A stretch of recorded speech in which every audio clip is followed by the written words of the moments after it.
The woman's bare feet left bloody prints in the dust of San Jose, California, as she stumbled toward the ranch house, her stomach hollow with 3 days of hunger.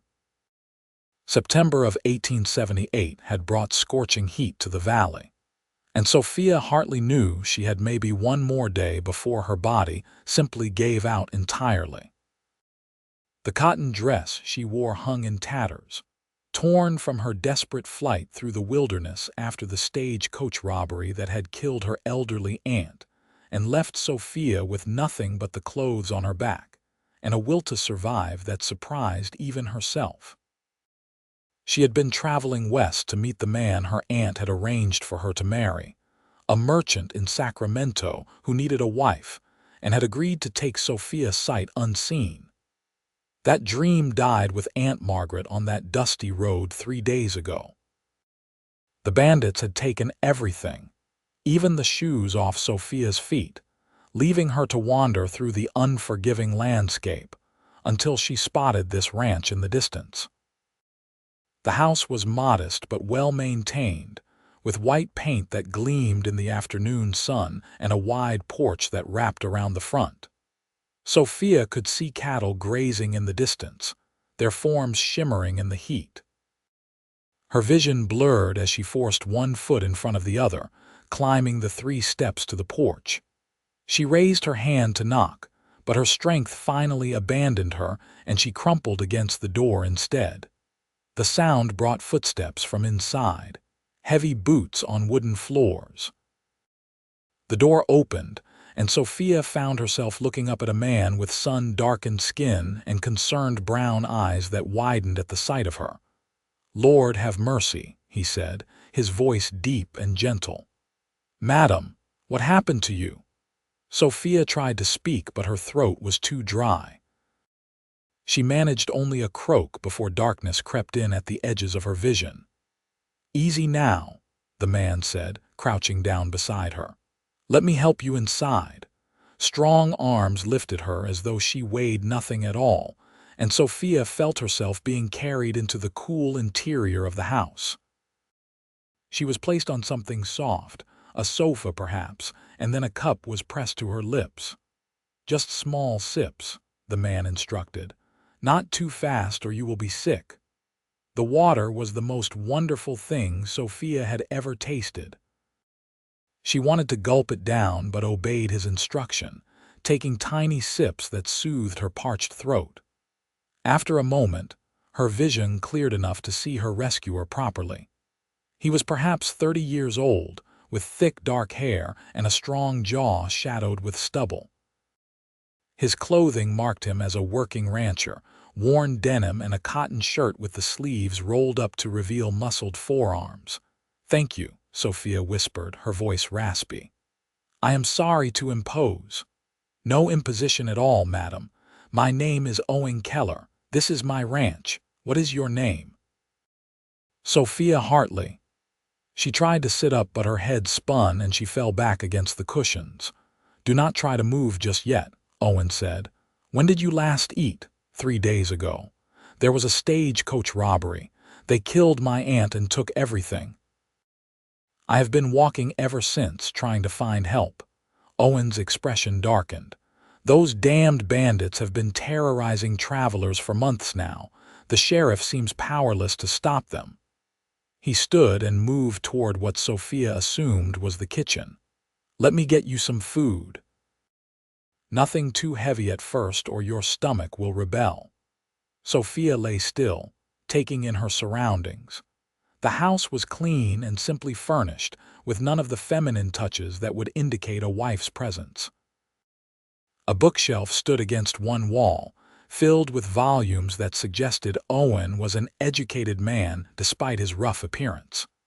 The windows were open, allowing a slight breeze to cool the room. Owen returned with a plate containing some bread and a small portion of beans. "Eat slowly," he instructed, helping her sit up. "I know you must be starving, but you need to be careful." Sophia took the plate with trembling hands. "I have no money to pay you. The robbers took everything, but I can work. I am strong, or I will be once I have recovered." I can cook and clean, tend animals, whatever you need. Please, I just need a chance to earn my keep." Owen settled into a chair across from her, studying her with those gentle brown eyes. "You offered to work for food, but first let us worry about getting you healthy again. We can discuss arrangements later."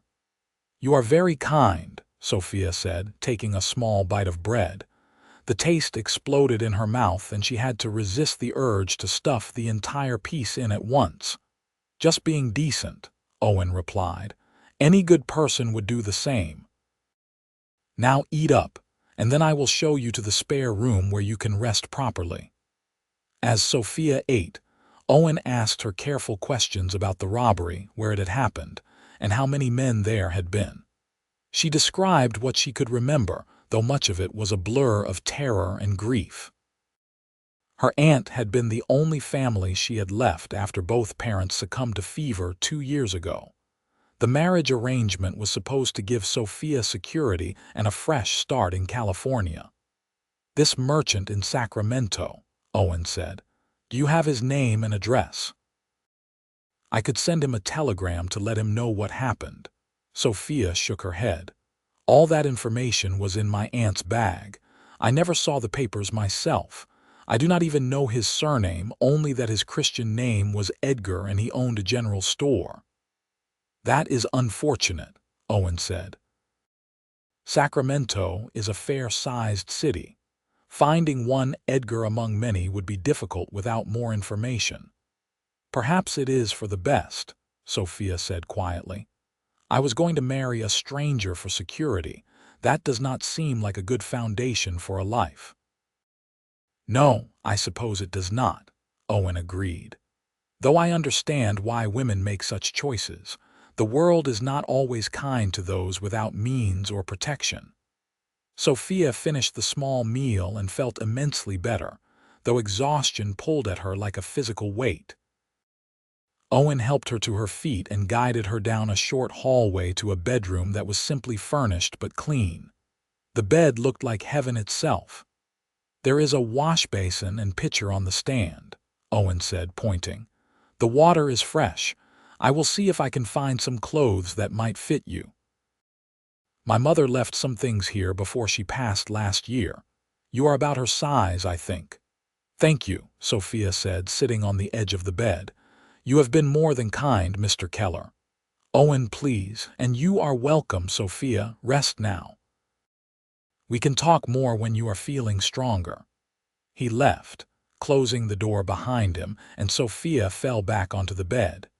She was asleep before she could even remove her tattered dress. When Sophia woke, the light coming through the window was different, softer. She realized she had slept through the remainder of the afternoon and into evening. A lamp burned low on the bedside table, and she saw that someone had indeed left clothing for her. A simple dress of blue cotton lay folded on a chair, along with undergarments and even a pair of boots. Sophia stood and made her way to the wash basin, stripping off her ruined dress and washing away days of dirt and dried blood. The water turned brown in the basin, but she felt human again by the time she was clean. She dressed in the borrowed clothes, which fit reasonably well, and examined her feet. The cuts and blisters were painful but not infected. She would heal. Following the sound of movement, Sophia made her way back to the main room and found Owen at the stove, cooking something that smelled wonderful. He turned at the sound of her footsteps and smiled. "You look much better," he said. "How are you feeling?" "Like a new person," Sophia replied honestly. "Thank you for the clothes. My mother would be happy to know they were being used. She was particular about waste." Owen gestured to the table. "Sit down. Dinner is almost ready." Sophia settled at the sturdy wooden table and watched Owen work. He moved with easy competence, clearly accustomed to caring for himself. "Have you been running this ranch alone?" she asked. "For the past year, since my mother died. Before that we worked it together after my father passed 5 years ago. I have a few men who help during busy seasons, but mostly it is just me and the cattle." That must be difficult, Owen shrugged. It keeps me busy. Sometimes that is a blessing. He served up plates of beef stew with fresh bread, and they ate together in comfortable silence for a while. Sophia was able to eat more this time, her stomach accepting the food gratefully. Owen was a good cook, she noticed. The stew was well seasoned and the beef tender. I meant what I said earlier, Sophia told him. About working for my keep. I am not afraid of hard work, and I would feel better earning my place here rather than accepting charity. Owen considered this, wiping his mouth with a napkin. I will not pretend that I could not use the help. The house has gotten away from me a bit, and my cooking is serviceable but nothing special. If you truly want to work, I can use someone to help with the domestic tasks. But I want you to understand something, Sophia. You are not a servant here. You are a guest who happens to be helping out. There is a difference. I understand, Sophia said, though she was not entirely sure she did. The distinction seemed small to her, but Owen clearly felt it was important. Good. Then we can consider it settled. You will help around the house, and in exchange you have a safe place to stay and regular meals. When you are ready to move on, whether that is in a week or a month or a year, you are free to do so. No obligations beyond honest work for honest pay. That is more than fair, Sophia said. Thank you, Owen. They talked as they finished dinner, cautiously feeling out each other's stories. Owen had been born on this ranch, the only child of parents who had come west during the gold rush and decided to stay even when they did not strike it rich. He had been educated in San Jose's small school and learned ranching from his father. He had never married, though he admitted there had been someone once, a girl named Rebecca, who had chosen to move east with her family rather than stay in California as a rancher's wife. Sophia shared her own story, growing up in Ohio as the daughter of a schoolteacher and a seamstress. Her childhood had been happy but modest, and when fever took both parents within days of each other, she had gone to live with her Aunt Margaret. The aunt had been kind but elderly and worried about what would become of Sophia when she was gone, hence the arrangement with the Sacramento merchant. It seems we are both somewhat alone in the world, Owen observed. Yes, but at least you have your home and your land. That is more than many can say. That is true. I am grateful for what I have. Owen stood and began clearing the dishes. You should rest more. Tomorrow will be soon enough to start any work. Sophia helped him despite his protests, and they washed and dried the dishes together in the kitchen. It felt strangely domestic, comfortable in a way that surprised her. She barely knew this man, yet she felt safer with him than she had felt in a long time. That night, lying in the comfortable bed in the spare room, Sophia stared at the ceiling and thought about the strange turn her life had taken. 3 days ago, she had been prepared to marry a stranger and build whatever life she could from that. Now she was in a different stranger's house, but the circumstances felt entirely different. Owen had asked nothing of her, expected nothing beyond honest work. He treated her with respect and kindness, not as a commodity or a burden, but as a person. She drifted to sleep thinking that perhaps California held better opportunities than she had imagined. The next weeks fell into a comfortable routine. Sophia woke early and prepared breakfast while Owen tended to the morning chores with the cattle.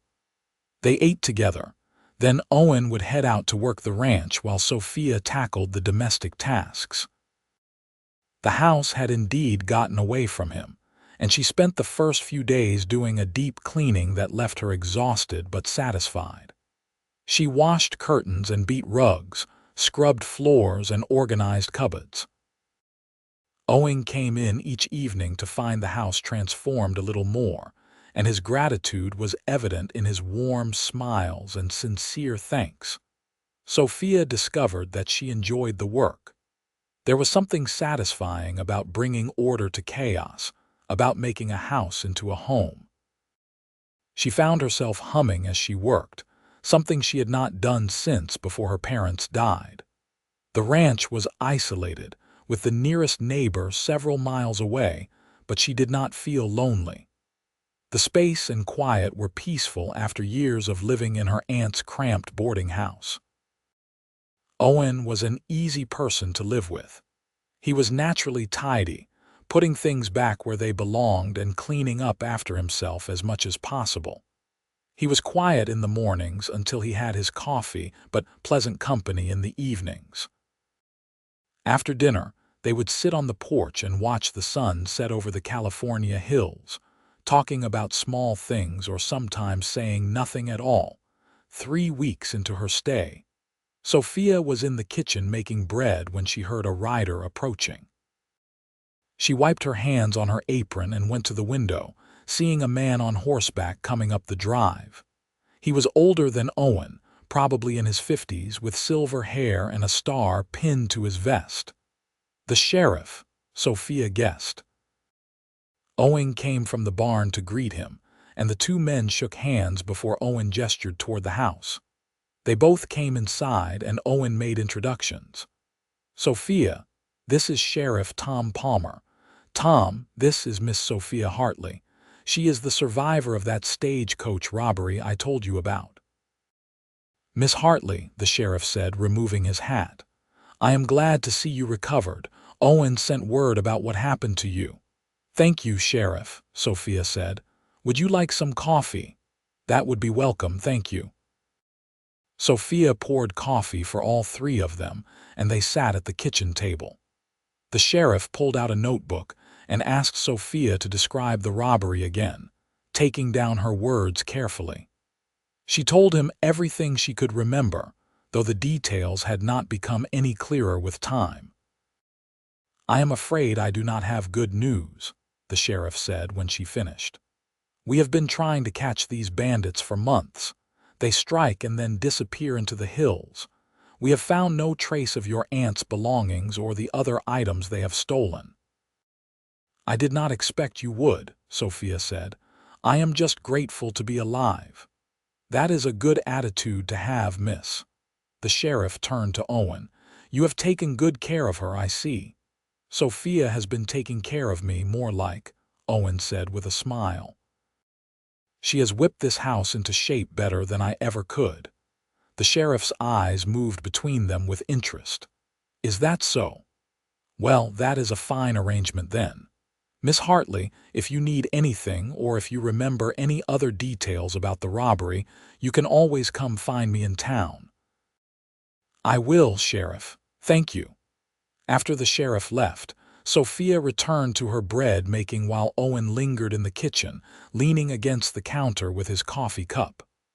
I hope you did not mind me telling him about you, Owen said.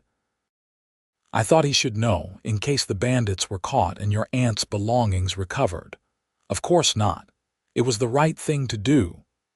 Sophia kneaded the dough, enjoying the feel of it under her hands. He seemed curious about our arrangement.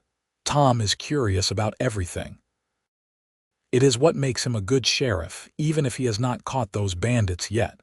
Owen paused. People in town will talk when they find out you are staying here. I assumed they would. Does that bother you? No, I know the truth of the situation, and so do you. That is what matters. Owen set down his coffee cup. But if the talk does bother you, I will understand. I can help you find other accommodations in town if you prefer. Sophia stopped kneading and looked at him. Do you want me to leave? No, Owen said quickly. No, not at all. You have been wonderful to have around. I just want you to know you have options. I like it here, Sophia said honestly. I feel safe here and useful. If you are willing to have me stay despite any gossip, then I would like to remain. Owen's face broke into a wide smile. Then it is settled. Let the town gossips say what they will. As summer turned to fall, Sophia and Owen settled deeper into their comfortable routine. Sophia began helping with some of the outside work as well, feeding chickens and collecting eggs, tending the small vegetable garden that had been neglected. Owen taught her to ride, putting her on his gentlest mare and walking beside her until she got the feel of it. Soon she was riding out with him sometimes to check on the cattle, enjoying the freedom of moving across the open land. They talked more as they grew comfortable with each other, sharing stories from their pasts and thoughts about the future. Owen spoke of his dreams to expand the ranch, to breed better cattle and perhaps get into horse breeding as well. Sophia talked about her love of reading and her father's dream that she might become a teacher herself someday. "You could still do that," Owen said one evening as they sat on the porch. "There is always need for teachers, especially out here." "Perhaps," Sophia said. "Though I would need more education myself first. I only finished basic schooling. There are books here you can study, and San Jose has a library, small as it is." Sophia considered this. "I will think about it. For now I am content with things as they are." It was true. She was content in a way she had not been in years.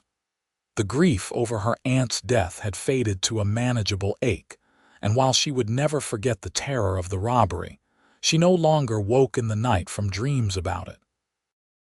This ranch, this house, Owen's steady presence, all of it had given her a place to heal. She found herself watching Owen more as the weeks passed. The way his face crinkled when he smiled, the gentle way he handled the animals, the consideration he showed in all his interactions with her.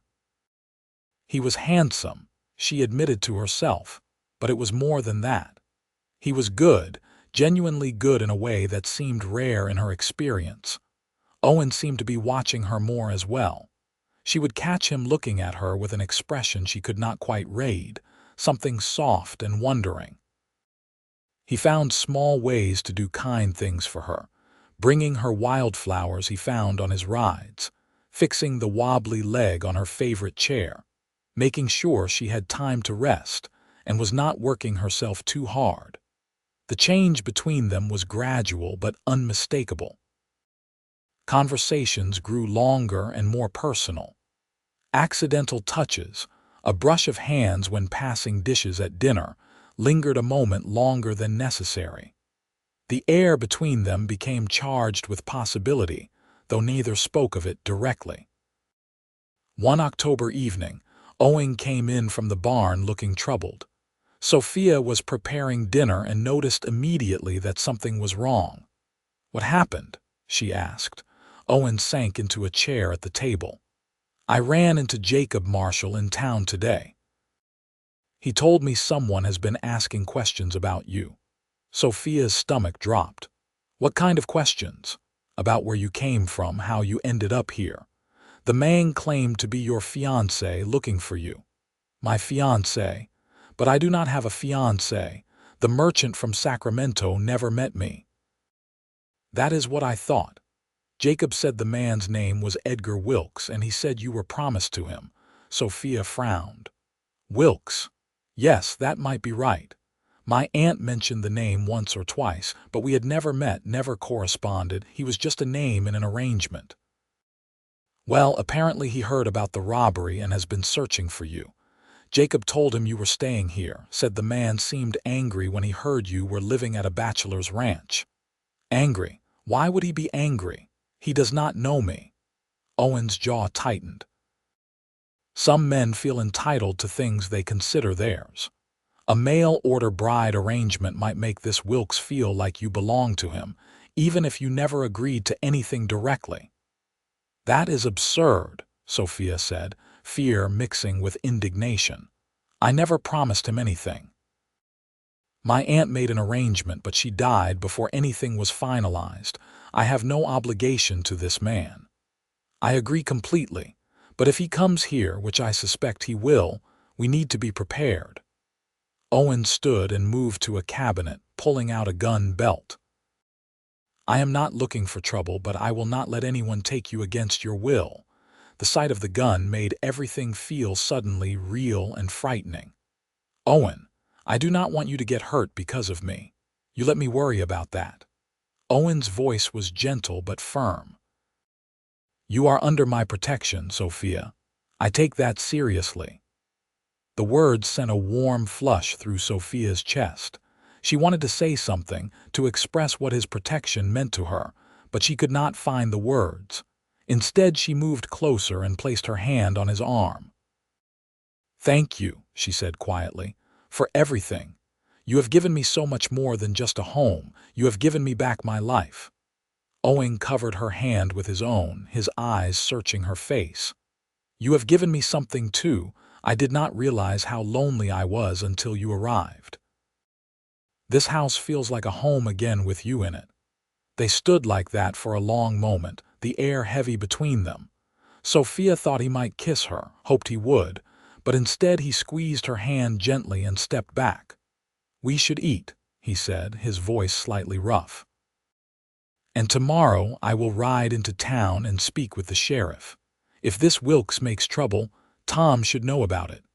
Dinner was quiet, both of them lost in their own thoughts.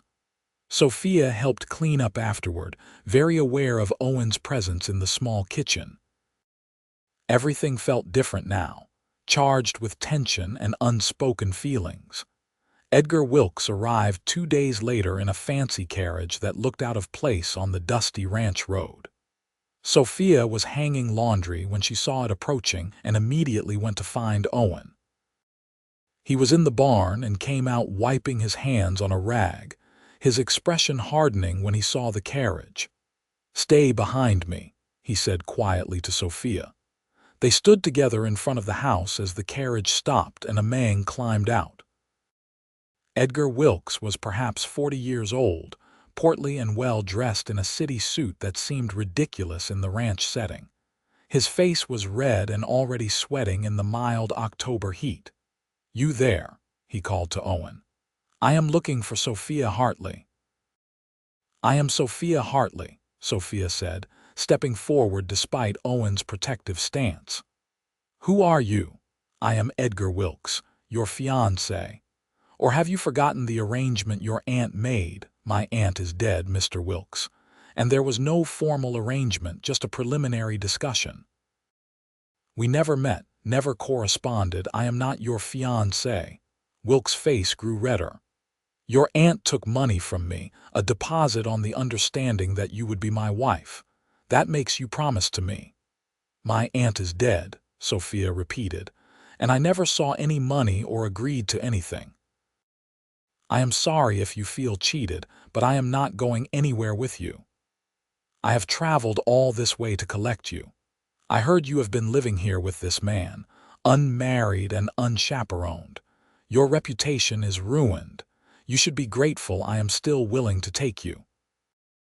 Owen stepped forward, his voice cold. "Miss Hartley has made her position clear. She is not going with you. I suggest you leave."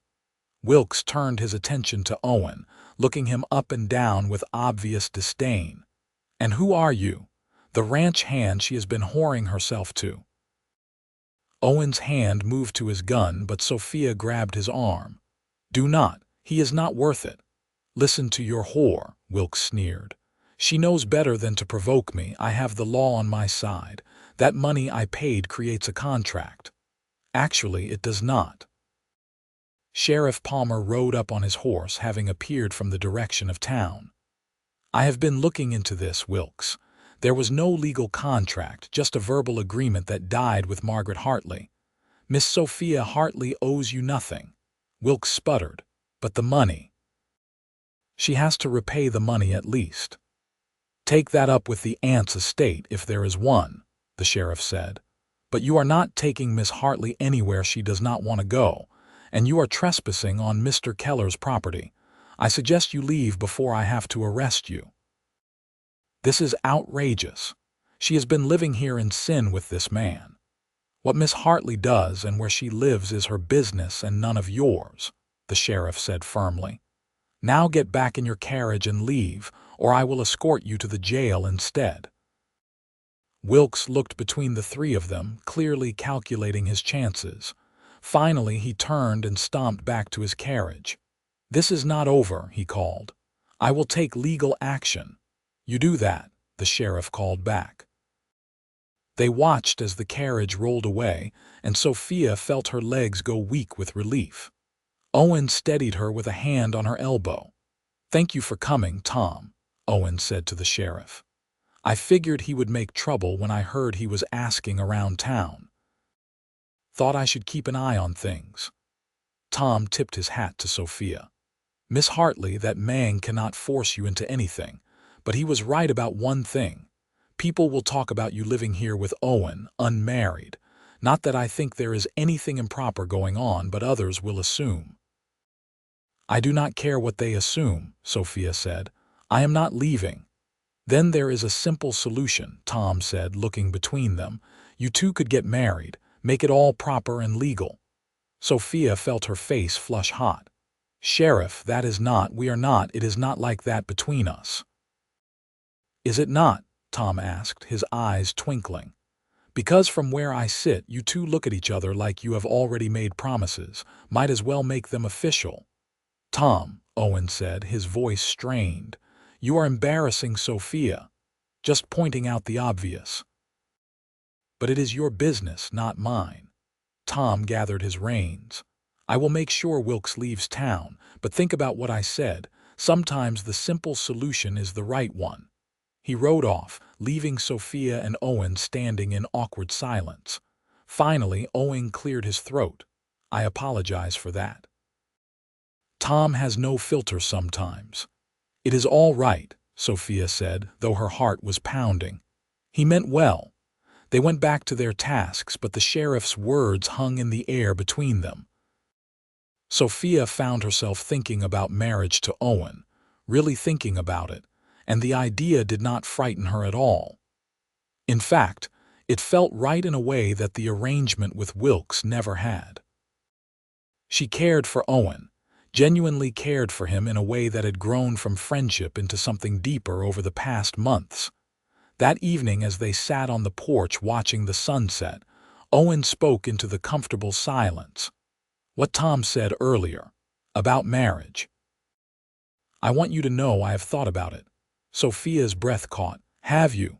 "Yes, but not because of gossip or to solve a problem. I would never ask you to marry me out of obligation or convenience." Owen turned to look at her, his expression serious. "But if I were to ask, it would be because I care for you, Sophia. Because these past months with you have been the happiest of my life.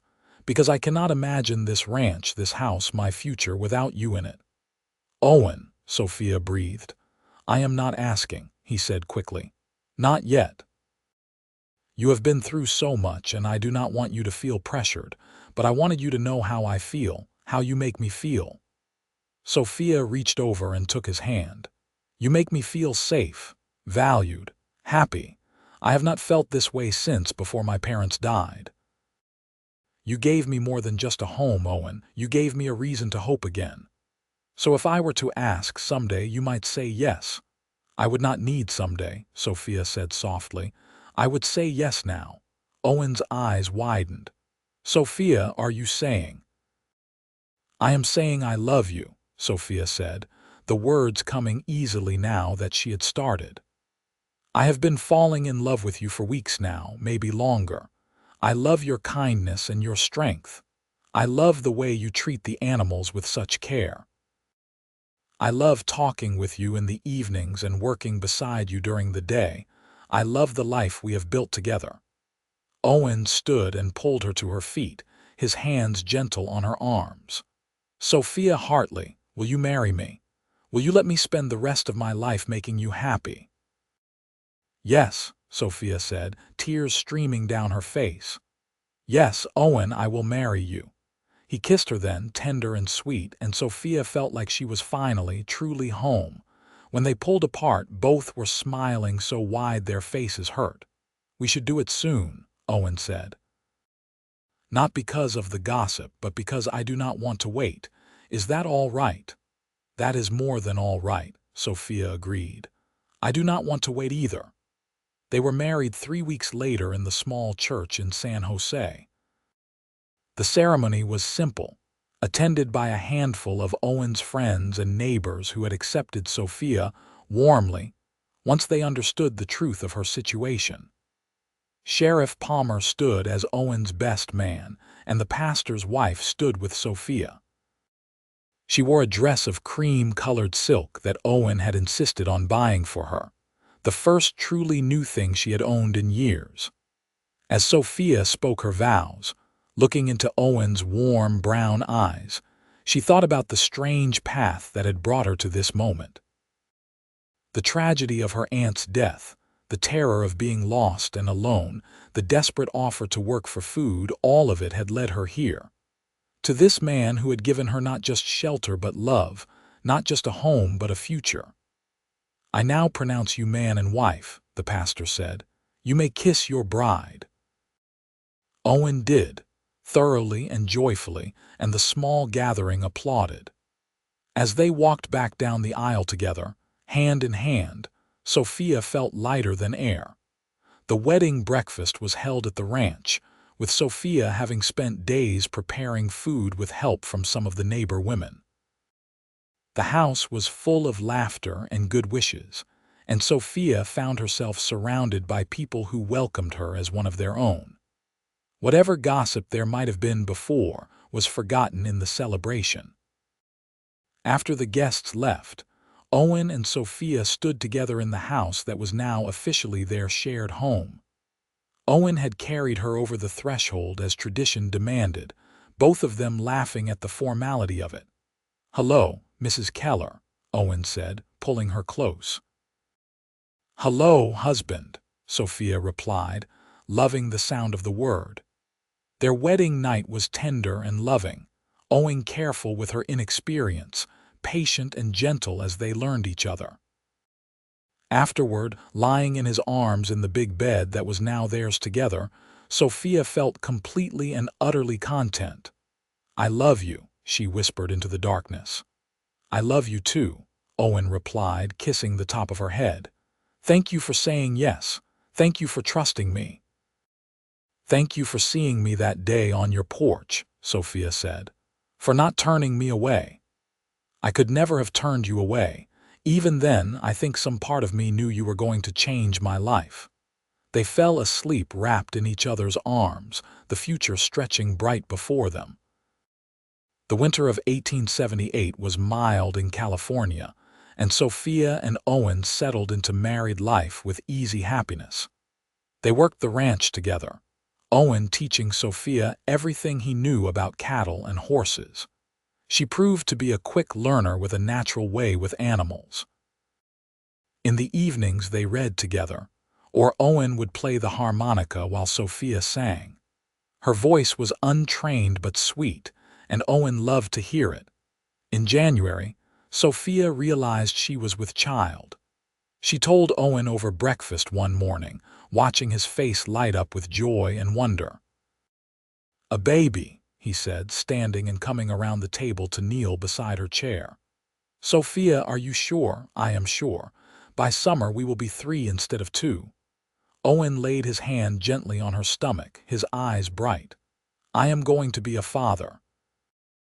"You are going to be a wonderful father," Sophia said, covering his hand with her own. The pregnancy was uneventful but uncomfortable during the hot summer months. Owen fussed over Sophia constantly, trying to keep her from working too hard and making sure she rested. Sophia tolerated his concern with good humor, though she insisted on continuing to help with the lighter chores. Their son was born in early August, a healthy baby with a surprisingly loud cry. Owen held him with such wonder and tenderness that Sophia fell in love with her husband all over again. They named him James after Owen's father. "He is perfect," Owen said, rocking the baby gently. "You are perfect. I cannot believe how lucky I am." Sophia, exhausted but happy, smiled at the sight of her husband with their son. "We are all lucky we have each other." James was a good baby, content and curious about the world. As he grew, his personality emerged. He was fearless like his father but also gentle with animals. He toddled after Owen whenever he could, wanting to help with every task. When James was 2, Sophia became pregnant again. This time it was a girl, born in the spring of 1882. They named her Margaret after Sophia's aunt, with a middle name of Ellen after Owen's mother. Maggie, as they called her, was the opposite of her brother, small and delicate with a serious expression that made her look like a tiny adult. The ranch prospered under Owen and Sophia's joint management. Owen's dream of breeding quality horses came to fruition, and they developed a reputation for raising reliable, well-trained animals. Sophia kept the books and managed the household, proving to have a good head for business. In 1884, a third child arrived, another boy they named Thomas after Sheriff Palmer, who had become a dear friend. Tom was a happy, easy-going baby who seemed to smile constantly. With 3 young children, the house was full of noise and activity, and Sophia thrived in the chaos. The years passed in a blur of busy contentment. James grew into a serious boy who loved learning and books as much as he loved working with the cattle. Maggie remained small and delicate, but developed a will of iron that both amused and exasperated her parents. Tom was the peacemaker, always trying to make everyone happy. In the summer of 1887, when James was 8, Maggie was 5, and Tom was 3, the family took a trip to San Francisco. It was a grand adventure for the children who had never been to a big city. They stayed in a hotel and visited the harbor, watching the ships come and go. Sophia held Owen's hand as they walked along the waterfront, the children running ahead under their watchful eyes. "Can you believe it has been 9 years?" Sophia said. "9 years since I collapsed on your porch." "Best day of my life," Owen said, squeezing her hand. "Well, one of them. There have been a lot of best days since then." "Yes, there have." Sophia leaned against his shoulder. "I love our life, Owen. I love what we have built together." "So do I. I wake up every morning grateful that you said yes to me." "I will always say yes to you," Sophia said. They watched their children playing, James trying to explain something to Maggie while Tom chased seagulls with delight. This was their family, their future, built on a foundation of love and trust and partnership. Back at the ranch, life continued its steady rhythm. Owen taught James to ride properly, and the boy proved to be a natural horseman. Maggie helped Sophia in the house, learning to cook and sew. Tom was still too young for serious responsibilities, but he trailed after his father and brother, absorbing everything. In 1889, Sophia gave birth to their 4th and final child, another girl they named Rose. She was a quiet baby, content to watch the world with wide eyes. With Rose's arrival, the family felt complete. 4 children, all healthy and happy, growing up on the ranch with love and security. The decade turned, and with it came changes.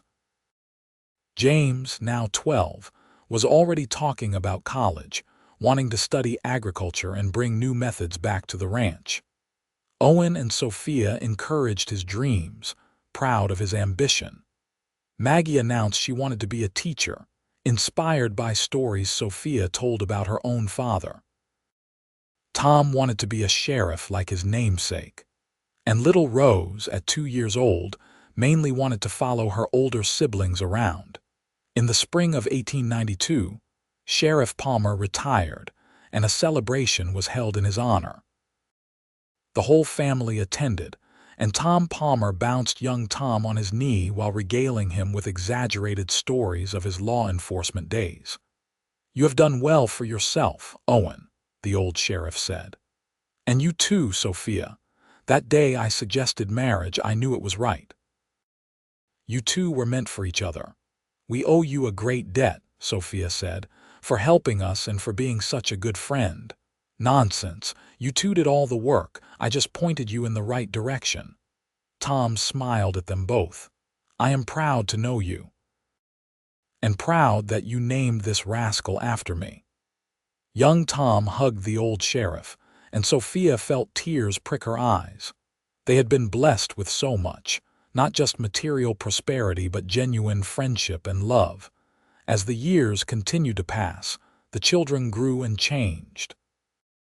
James went off to the Agricultural College in Davis in 1895, writing home weekly with enthusiastic letters about his studies. Maggie, at 13, was already helping at the school in San Jose, assisting the teacher and loving every minute. Tom, at 11, was his father's constant shadow on the ranch, learning everything Owen could teach him. And Rose, now 7, had developed a talent for drawing and spent hours sketching the horses and cattle. In 1897, Sophia turned 40 years old. Owen threw her a surprise party, inviting all their friends and neighbors. As she looked around the packed house at all the people who had become family over the years, Sophia was overwhelmed with gratitude. "Speech," someone called out, and others took up the chant. Sophia stood, Owen's hand warm in hers. "I do not have a prepared speech," she said, "but I want to say thank you. 20 years ago I was lost and alone with nothing but the clothes on my back.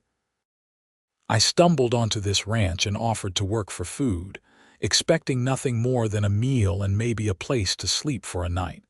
Instead, I found everything. I found a home and a family. I found purpose and love. I found the life I was always meant to live." She turned to Owen, tears streaming down her face. "And I found you, my generous cowboy who gave me not just a home but eventually his name and his heart. Everything good in my life came from the day I knocked on your door. I love you, Owen Keller.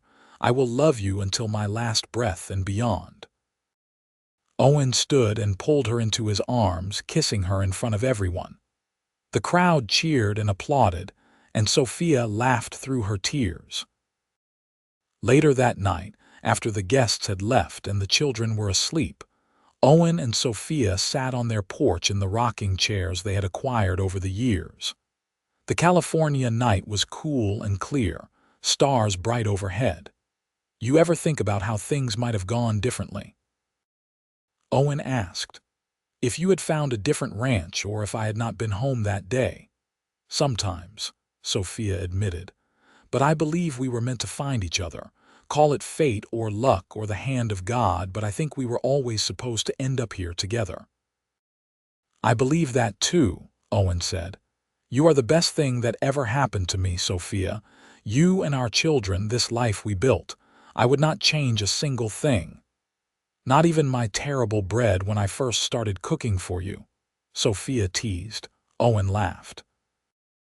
"All right, maybe I would improve your bread making from the start, but nothing else." They sat in comfortable silence, hands linked between their chairs. 20 years of marriage, of partnership, of love.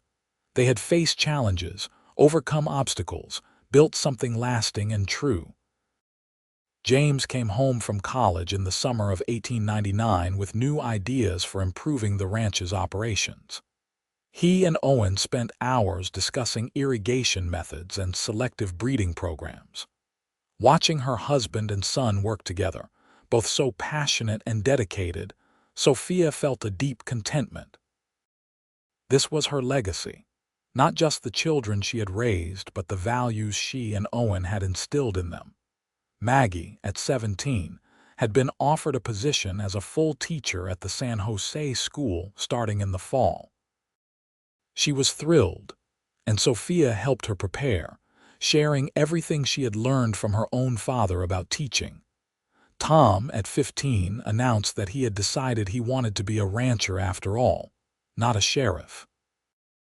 He wanted to work beside his father and brother, to keep the family ranch going for future generations. Owen was quietly delighted, though he made sure Tom understood it was his choice to make. Rose, at 12, had developed into a talented artist. A gallery owner from San Francisco had seen some of her drawings and wanted to display them. Sophia and Owen were immensely proud, encouraging her talent while making sure she continued her regular education. The turn of the century came, and with it, a sense of new beginnings. James graduated college and returned home permanently, ready to implement his new ideas. Maggie was flourishing as a teacher, beloved by her students. Tom worked the ranch with Owen, the two of them a perfect team. And Rose continued to create beautiful art, capturing the California landscape in charcoal and paint. In 1902, James met a young woman named Catherine at a cattle auction in Sacramento. She was the daughter of another rancher, smart and capable and kind. When James brought her home to meet the family, Sophia knew immediately that this was serious. She welcomed Catherine warmly, and Owen approved of the young woman's knowledge of ranching and her obvious affection for James. James and Catherine were married in the spring of 1903, and Sophia found herself getting emotional during the ceremony. Her eldest child, her serious, studious boy, was now a man starting his own family. Catherine moved to the ranch, and she and Sophia worked together to manage the expanding household. In 1904, Sophia became a grandmother for the first time when Catherine gave birth to a son they named Owen James, after both his grandfather and father. Holding her grandson for the first time, Sophia was transported back to the day James was born, to Owen's wonder and joy. Now she got to experience that from a different perspective. Owen was a doting grandfather, carrying little Owen James around the ranch and telling him stories. "I am getting old," he said to Sophia one evening. "Gray hair and a grandson. When did that happen?" "We both got old," Sophia said, though at 46 she hardly felt elderly. "But we got old together, and that makes all the difference." Maggie married in 1905, choosing a fellow teacher named Daniel Wright. The wedding was beautiful, and Sophia cried happy tears as she watched her daughter exchange vows. Daniel was a good man, patient and intelligent, clearly devoted to Maggie. Tom showed no interest in marriage yet, too focused on the ranch. And Rose, at 18, was still young and pursuing her art career.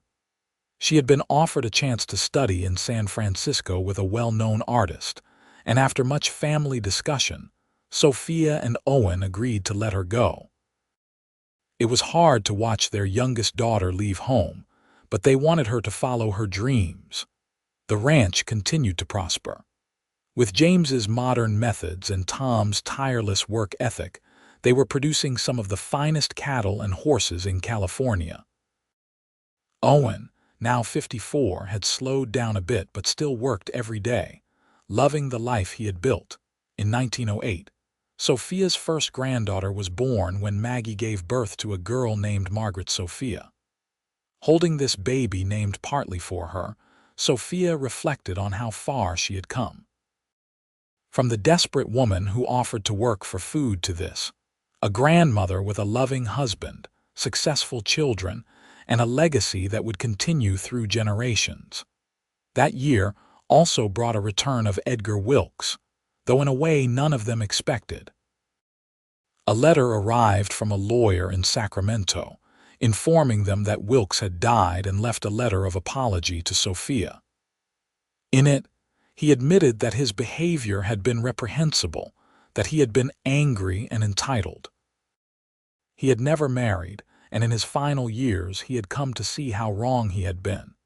He asked for forgiveness and left Sophia a small sum of money as restitution. Sophia shared the letter with Owen. "I should feel vindicated, I suppose, but I just feel sad for him.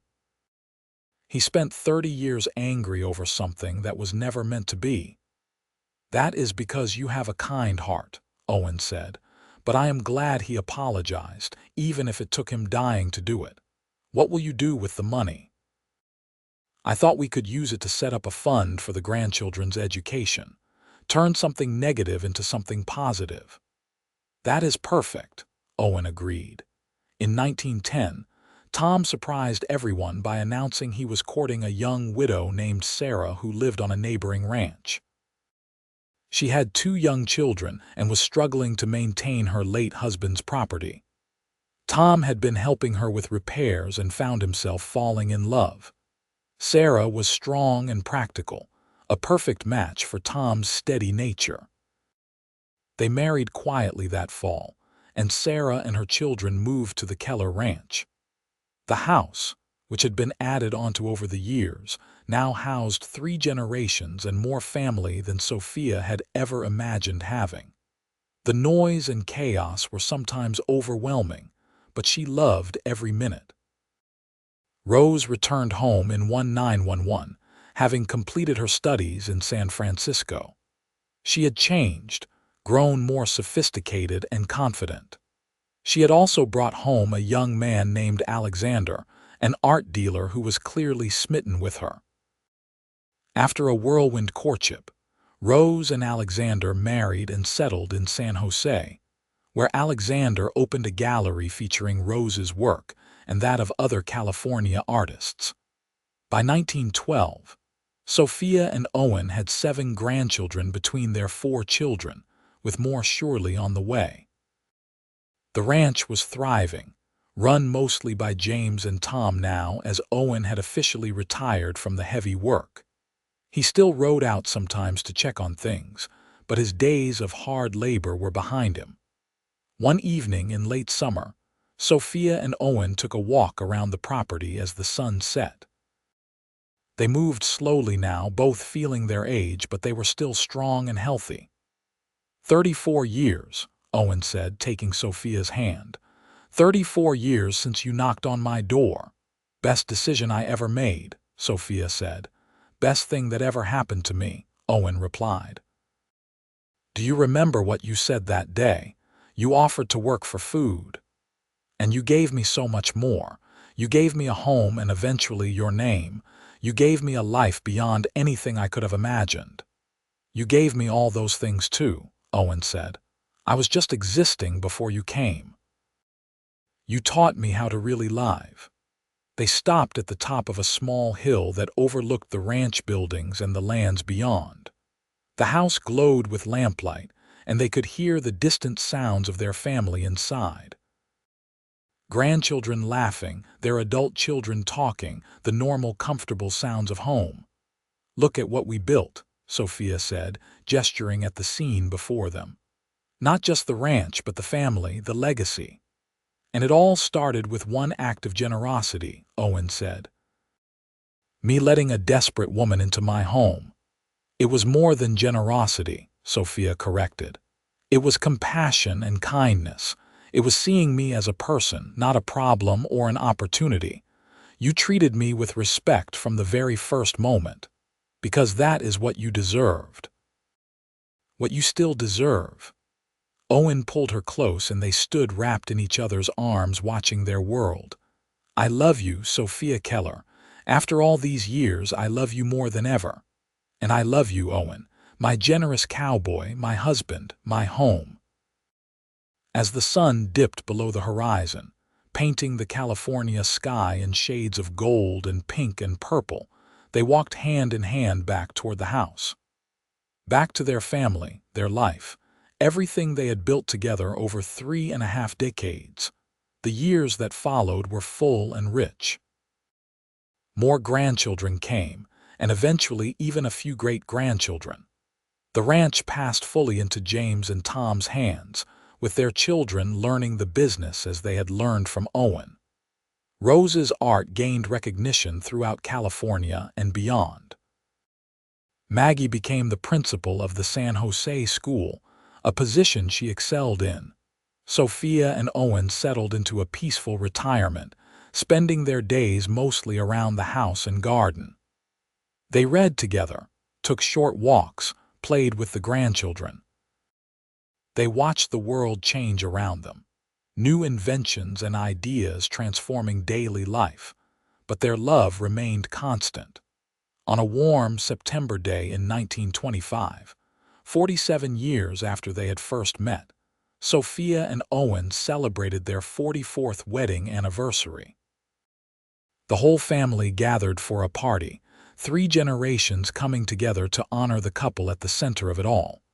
James, now 52 and looking more like his father every year, stood to give a toast. To my parents, who showed all of us what real love looks like. What partnership and commitment and devotion mean. You built this ranch and this family with your own hands and hearts. Everything good in our lives comes from you. Thank you for being our foundation. Everyone raised their glasses, and Sophia cried happy tears as she had so many times over the years. Owen squeezed her hand, his eyes bright with emotion. Later, as evening fell and the guests began to leave, Sophia and Owen sat in their familiar spot on the porch. They were both old now, Owen 73 and Sophia 68. Their bodies were worn from years of hard work, but their spirits were strong. 47 years ago today you knocked on my door, Owen said, his voice soft with memory. A desperate woman offering to work for food. And a generous cowboy gave me a home and eventually his name, Sophia finished. The best trade I ever made. The best gift I ever received, Owen said. They sat in comfortable silence as darkness fell, surrounded by the sounds of their land and their family. This ranch in San Jose, California, had been the setting for a love story that had spanned decades and generations. It had started with a simple act of kindness and grown into something magnificent. As Sophia rested her head on Owen's shoulder, feeling the steady beat of his heart, she thought about that terrified young woman who had stumbled onto this property so long ago. That woman had been lost and broken, with nothing but desperation driving her forward. She never could have imagined the life that waited for her, the love and joy and fulfillment. "Thank you," she whispered to Owen, "for seeing me, for saving me, for loving me." "Thank you for saying yes," Owen replied, "for staying, for loving me back. You are still the best thing that ever happened to me." They sat together on the porch until the stars came out. Two old people who had loved each other through poverty and prosperity, through challenges and triumphs, through all the ordinary, extraordinary moments that make up a life. Their story, which had begun with an offer of work for food, had become something beautiful and lasting, a testament to the power of compassion and love. The ranch would continue through their children and grandchildren and great-grandchildren, each generation adding their own chapter to the story. But it all traced back to this beginning, to a generous cowboy who opened his door and his heart to a woman in need, and to that woman who had the courage to accept his help and eventually his love.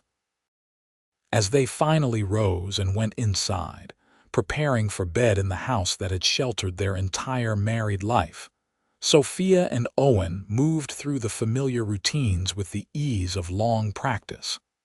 They had done this thousands of times, but it never got old. The simple intimacy of preparing for sleep together, of settling into bed side by side, was still precious after all these years. "Good night, my love," Owen said, pulling her close. "Good night, my generous cowboy," Sophia replied, smiling at the old endearment. They fell asleep wrapped in each other's arms, just as they had on their wedding night 44 years ago. Outside, the California night was cool and clear, stars shining down on the ranch that had been built on love. Inside, the house held generations of family, all connected by the bond between one generous cowboy and one desperate woman who offered to work for food and received instead a home, a name, and a love that would echo through time. Their story was complete now, not because it had ended, but because it had fulfilled every promise made that first day on the porch. Owen had given Sophia everything she needed to not just survive but thrive, and she had given him the same. Together they had created something beautiful and lasting, a legacy of love that would continue long after they were gone. It was the happiest of endings, the best possible outcome for two people who had found each other against all odds and chosen love every single day thereafter. The generous cowboy and the woman he saved had become simply Owen and Sophia, two halves of one whole, partners and lovers and best friends who had built a life worth celebrating. And as they slept peacefully through the night, surrounded by the evidence of their love in every corner of the house and every inch of the ranch, their story reached its natural conclusion with joy, contentment, and the deep satisfaction of a life well lived together.